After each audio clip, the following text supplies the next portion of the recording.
నేడు మనం శ్రీమద్ భగవద్గీత దివ్యజ్ఞానం యాత్రను ప్రారంభిస్తున్నాం. ఇది కేవలం ఒక గ్రంథం మాత్రమే కాదు, జీవిత సారం ఇందులో దాగ ఉంది. మనకు సరైనది తప్పును వేరుచేసి చూపే మార్గదర్శకం ఇది. కర్మ, భక్తి, జ్ఞానం, మోక్ష రహస్యాలను మనకు తెలియజేస్తుంది. కాని ముందుగా మనం మరిన్ని లోతుల్లోకి వెళ్లే ముందు మీకు ఒక ప్రశ్న అడగాలని అనిపిస్తోంది. మీరు భగవాన్ శ్రీకృష్ణుని హృదయపూర్వకంగా నమ్ముతున్నారా? మీ సమాధానం అవును అయితే మీరు ఈ గీతను పూర్తిగా వినాలి. ఎందుకంటే ఇది స్వయంగా భగవాన్ శ్రీకృష్ణుని పవిత్ర ముఖారవిందం నుండి వచ్చిన అమృతం. మీ సమాధానం కాదు అన్నా ఒక్కసారి తప్పక వినండి. ఎందుకంటే ఇది మిమ్మల్ని జీవితంలోని లోతైన సత్యాలతో పరిచయం చేస్తుంది. ఈరోజు మనం ఎక్కడి వరకు వచ్చామన్నా, అది సంఘర్షణ అయినా, నిరాశ అయినా, విజయం కోసం అన్వేషణ అయినా లేదా జీవితానికి సంబంధించిన ఏ ప్రశ్న అయినా, భగవద్గీతలో ప్రతి సమస్యకు సమాధానం దొరుకుతుంది.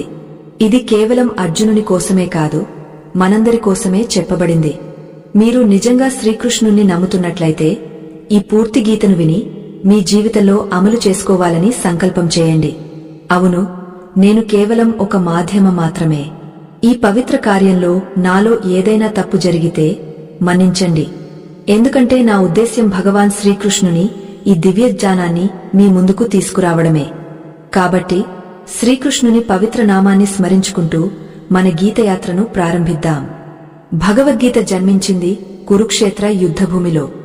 అక్కడ కేవలం ఆయుధాల ఘర్షణ మాత్రమే కాదు, ఒక మహాన్ ఆధ్యాత్మిక సంభాషణ కూడా జరిగింది. ఒక యోధుడు మరియు స్వయంగా భగవాన్ మధ్య.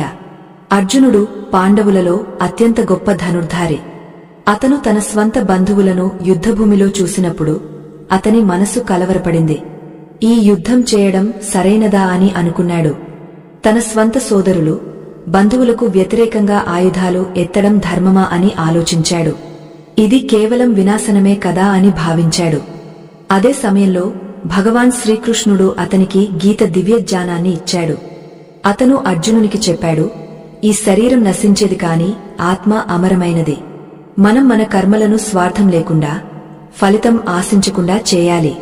కర్తవ్యం అనేది ఏదీ మించినది కాదు. సచ్చిన యోధుడు సంఘర్షణకు భయపడకుండా దాన్ని స్వీకరించి తన ధర్మాన్ని పాటించేవాడు. గీతలో చెప్పబడినది కేవలం అర్జునుని కోసమే కాదు, అది మనందరి కోసమే. అది మనకు జీవితంలో సరైన నిర్ణయాలు తీసుకోవడం ఎలా అని నేర్పుతుంది. కష్ట సమయాల్లో కూడా సమతుల్యతను